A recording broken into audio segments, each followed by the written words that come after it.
Alors on est aujourd'hui mercredi 20 Ouais. septembre, c'est la journée nationale de l'air. Ouais. Qu'est-ce qui vous a fait nous rejoindre, vous déplacer? Parce que votre mouvement m'intéresse. Je trouve que c'est primordial de disposer d'un air normal et non pas pollué, avec des tas de suspension, c'est pas de quoi. Les fumées de la Timac, ça c'est clair. Hein. À l'époque, je faisais pas mal de vélo. Quand je passais sous les usines de la Timac, vent portant, c'était effroyable. Bon, ils ont dû corriger ça, mais il y a toujours des fumées. Hein. Quand on passe du côté de, comment ça s'appelle, la découverte, hein. C'est fréquent, on reçoit des fumées désagréables, toxiques sûrement. Alors tout à l'heure vous avez dit que vous n'étiez pas touché, toutefois vous avez quand même parlé de la couleur de votre toit. Ah oui, oui.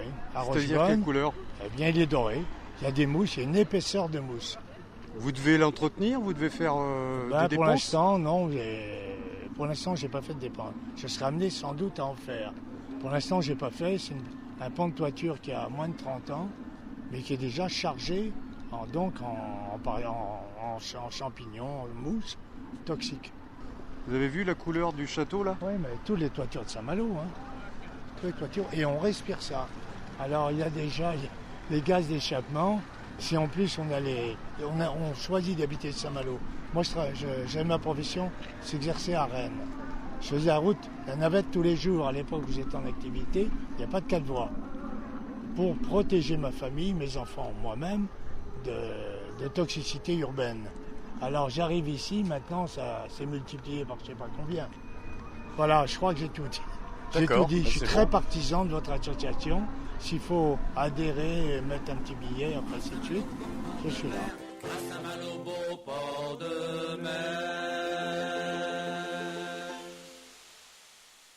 Donc à l'hôpital de Saint-Malo, quand vous rentrez en chimiothérapie, moi en 2010, on m'a posé des questions par rapport à ça justement, où j'habitais, parce qu'ils font des enquêtes sur les femmes qui ont des cancers du sein.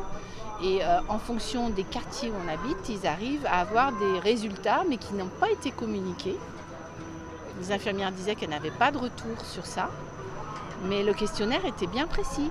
Nos habitudes de vie, les quartiers où nous vivions, pour pouvoir faire des statistiques là-dessus et définir les populations qui étaient les plus fragiles, dans quel quartier c'était les plus fragiles, sous-entendu les produits d'une usine Seveso, parce qu'elle est classée Seveso.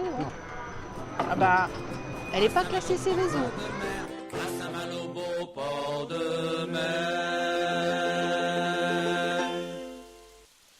Je vous dis, moi je me mouche tout le temps depuis que j'habite Saint-Malo, je suis tout le temps avec le mouchoir, j'ai les yeux qui piquent.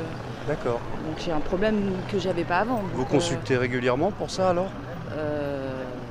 J'ai un traitement annuel, quoi, je veux dire, d'antihistaminique, et puis sinon je me mouche.